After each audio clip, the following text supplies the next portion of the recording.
اللہ صبر کرنے والوں کے ساتھ ہے۔ اور جو لوگ اللہ کی راہ میں مارے جائیں ان کی نسبت یہ نہ کہنا کہ وہ مرے ہوئے ہیں، وہ مردہ نہیں بلکہ زندہ ہیں، لیکن تم کو شعور نہیں۔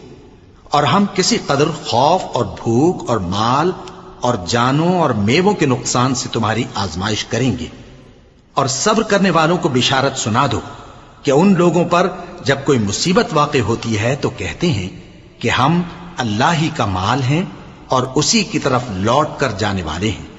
یہی لوگ ہیں جن پر ان کے پروردگار کی عنایتیں ہیں اور خصوصی رحمت بھی ہے، اور یہی سیدھے رستے پر ہیں۔ بے شک کوہ صفا اور مروہ اللہ کی نشانیوں میں سے ہیں، تو جو شخص خانہ کعبہ کا حج یا عمرہ کرے اس پر کچھ گناہ نہیں کہ دونوں کے درمیان چکر لگائے، بلکہ یہ ایک نیک کام ہے، اور جو کوئی نیک کام کرے تو اللہ قدردان ہے، دانا ہے۔ جو لوگ ہمارے حکموں اور ہدایتوں کو جو ہم نے نازل کی ہیں کسی غرض فاسد سے چھپاتے ہیں، باوجود کہ ہم نے ان کو لوگوں کے سمجھانے کے لیے اپنی کتاب میں کھول کھول کر بیان کر دیا ہے، ایسوں پر اللہ اور تمام لعنت کرنے والے لعنت کرتے ہیں۔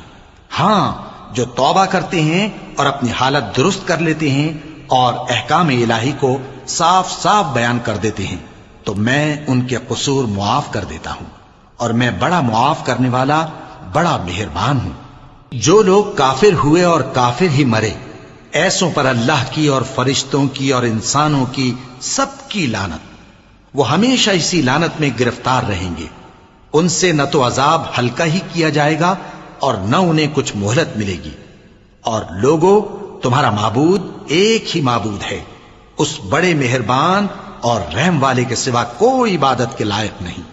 بے شک آسمانوں اور زمین کے پیدا کرنے میں اور رات اور دن کے ایک دوسرے کے پیچھے آنے جانے میں اور کشتیوں اور جہازوں میں جو سمندر میں لوگوں کے فائدے کے لیے رواں ہیں، اور میں جس کو اللہ آسمان سے برساتا اور اس سے زمین کو اس کے مردہ ہو جانے کے بعد زندہ یعنی خشک ہو جانے کے بعد سرسبز کر دیتا ہے، اور زمین پر ہر قسم کے جانور پھیلانے میں اور ہواؤں کے چلانے میں اور بادلوں میں جو آسمان اور زمین کے درمیان گھرے رہتے ہیں، عقل مندوں کے لیے اللہ کی قدرت کی نشانیاں ہیں۔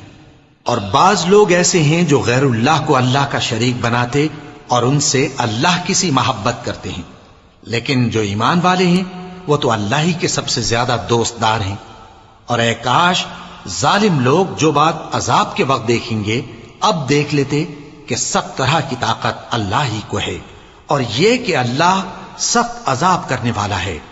اس دن کفر کے پیشوا اپنے پیروں سے بیزاری ظاہر کریں گے اور دونوں عذاب الہی دیکھ لیں گے اور ان کے آپس کے تعلقات منقطع ہو جائیں گے۔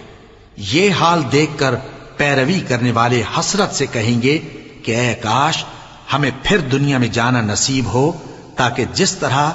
یہ ہم سے بیزار ہو رہے ہیں اسی طرح ہم بھی ان سے بیزار ہوں۔ اس طرح اللہ ان کے اعمال حسرت بنا کر دکھائے گا اور وہ دوزخ سے نکل نہیں سکیں گے۔ لوگوں، جو چیزیں زمین میں حلال طیب ہیں وہ کھاؤ، اور شیطان کے قدموں پر نہ چلو، وہ تمہارا کھلا دشمن ہے۔ وہ تو تم کو برائی اور بے حیائی ہی کے کام کرنے کو کہتا ہے، اور یہ بھی کہ اللہ کی نسبت ایسی باتیں کہو جن کا تمہیں کچھ بھی علم نہیں۔ اور جب ان لوگوں سے کہا جاتا ہے کہ جو کتاب اللہ نے نازل فرمائی ہے اس کی پیروی کرو، تو کہتے ہیں نہیں، بلکہ ہم تو اسی چیز کی پیروی کریں گے جس پر ہم نے اپنے باپ دادا کو پایا۔ بھلا اگرچہ ان کے باپ دادا نہ کچھ سمجھتے ہوں اور نہ سیدھے رستے پر ہوں، تب بھی وہ انہی کی تقلید کیے جائیں گے۔